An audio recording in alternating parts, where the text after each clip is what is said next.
And whenever you go home or you drive by the old court one day and the nets are still ripped, the concrete is still cracked, but the kids are playing on it. They're not your kids, they're somebody else's fucking problem. And you sit in your fucking car and you remember. You remember the sound of the ball on the pavement, the smell of your own sweat, the taste of that warm flat soda. You remember the fights, the laughter, the silence of a perfect jump shot before it rips the net.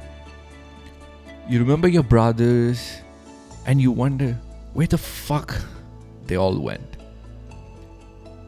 You don't miss the game, not really. You miss the feeling. You miss your fucking tribe.